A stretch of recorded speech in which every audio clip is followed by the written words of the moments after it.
Hello guys, ఈరోజు మనం పక్కా హైదరాబాదీ దమ్ బిర్యానీని చాలా సింపుల్గా పర్ఫెక్ట్గా ఎలా ప్రిపేర్ చేసుకోవాలో చూద్దాం. ముందుగా ఒక బౌల్లో 5 కోడిగుడ్లను వేసుకొని ఉడికించుకొని అవి ఉడికిన తర్వాత చన్నీళ్ళలో వేసుకొని తొక్క తీసుకొని పక్కన పెట్టుకోండి. ఇప్పుడు ఒక బాండీలో ఆయిల్ వేసుకొని ఆయిల్ హీట్ అయిన తర్వాత 1/2 టేబుల్ స్పూన్ వరకు పసుపు, 1/2 టేబుల్ స్పూన్ వరకు కారం వేసుకొని 1 సెకండ్ పాటు ఫ్రై చేసుకోండి. ఇవి కొంచెం ఫ్రై అయిన తర్వాత మనం ఉడికించిన ఎగ్స్ని కూడా వేసుకొని చిన్నగా కదుపుతూ ఫ్రై చేసుకోండి. నాన్ స్టిక్ బాండీ అయితే ఏం కాదండి, బట్ ఐరన్ కళాయి కాబట్టి నేను యూజ్ చేస్తుంది, కింద అడుగంటుతుంది. సో చిన్నగా కదుపుతూ మనకి గోల్డెన్ బ్రౌన్ కలర్ వచ్చేంత వరకు ఫ్రై చేసుకోండి. మనకి ఈ షేడ్ వస్తే మనకి సరిపోతుందండి. ఇప్పుడు మనం బిర్యానీ హండీలో ఒక 2 టేబుల్ స్పూన్ల వరకు నెయ్యి, 2 టేబుల్ స్పూన్ల వరకు ఆయిల్ వేసుకొని అవి కొంచెం వేడైన తర్వాత ఒక పచ్చిమిర్చి చీలికని కొంచెం షాజీరా వేసుకుని 1 నిమిషం పాటు ఫ్రై చేసుకోండి. ఇవి ఫ్రై అయిన తర్వాత సన్నగా పొడుగ్గా తరుకున్న ఉల్లిపాయ ముక్కల్ని కూడా వేసుకొని ఫ్రై చేసుకోండి.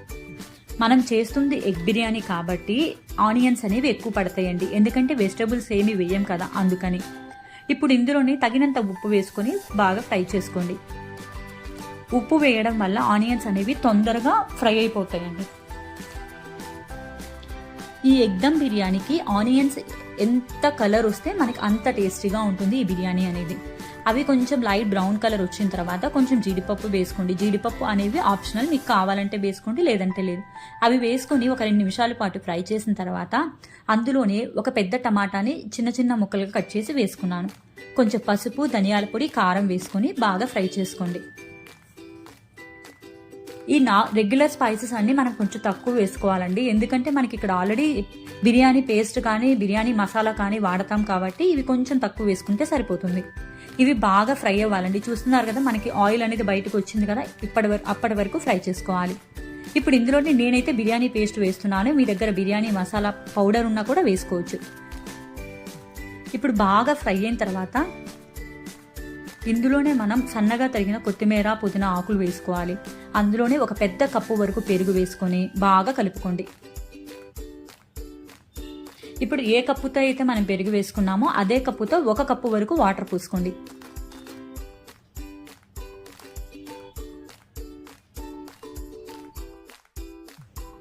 మనకి కొంచెం పైకి ఆయిల్ తేలేంత వరకు ఫ్రై చేసుకుంటూ ఉండండి. చూస్తున్నారు కదా ఫ్రెండ్స్, మనకి ఇప్పుడు పైకి ఆయిల్ అనేది తేలుతుంది కదా. ఇప్పుడు మనం ముందుగా ఫ్రై చేసి పెట్టుకున్న ఎగ్స్ని కూడా వేసుకొని ఒకసారి కలిపి పక్కన పెట్టేసుకోండి.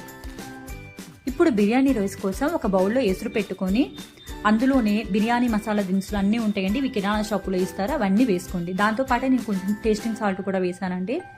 అండ్ ఫ్రెష్గా దల్చిన అల్లం చిల్లుపాయ పేస్ట్ 1 టేబుల్ స్పూను, 1 పచ్చిమిర్చి చీలికను కూడా వేసుకోండి. ఇందులోనే తగినంత సాల్ట్ కూడా వేసుకుని బాగా మరగనివ్వాలండి. వాటర్ ఇలా మరుగుతూ ఉండాలి. ఇప్పుడు మనం ముందుగా 1 గంట పాటు నానబెట్టుకున్న బాస్మతి రైస్ను కూడా ఇందులో వేసుకొని ఒక 85 to 90% వచ్చేంత వరకు కుక్ చేసుకోండి.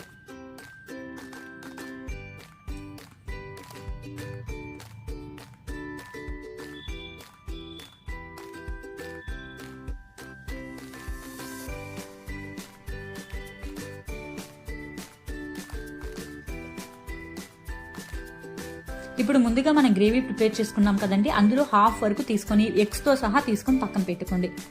మిగిలిన సగంలో మనం రైస్ ప్రిపేర్ చేసుకున్నాం కదా, ఆ రైస్ ఒక లేయర్ వేసుకోండి. వీడియోలో చూపిస్తున్న విధంగా వేసుకోండి ఫ్రెండ్స్. ఇప్పుడు మరో లేయర్ పాటు కర్రీ వేసుకోండి, మసాలా కర్రీ అనేది. దానిపైన మరో లేయర్ వరకు రైస్ వేసుకోండి. వీడియోలో చూపిస్తున్న విధంగా వేసుకోండి ఫ్రెండ్స్. ఇప్పుడు కొంచెం వామ్ మిల్క్లో ఫుడ్ కలర్ అనేది యాడ్ చేస్తాను. మీ దగ్గర సాఫ్రాన్ ఉంటే సాఫ్రాన్ కూడా వేసుకోవచ్చు. ఫుడ్ కలర్ వేసుకొని ఇలా స్ప్రెడ్ చేసుకోండి పైనంతా. దాని మీదే సన్నగా తరిగిన పుదీనా, కొత్తిమీర ఆకులు కూడా వేసుకోండి. కొంచెం బ్రౌన్ ఆనియన్స్ కూడా వేసుకొని మూత పెట్టుకొని 15 నుంచి 20 నిమిషాల పాటు స్లో స్టిమ్లో దమ్ చేసుకోండి.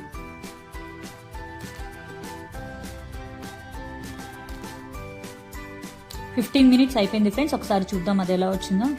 చూసారు కదా ఎంత పర్ఫెక్ట్గా వచ్చిందో మన ఎగ్ దమ్ బిర్యానీ అనేది. ఇప్పుడు ఒక సర్వింగ్ ప్లేట్లో తీసుకొని సర్వ్ చేసుకోండి. అంతేనండి, ఎంతో టేస్టీగా ఉండే పర్ఫెక్ట్ హైదరాబాదీ దమ్ బిర్యానీ అయిపోయినట్టు.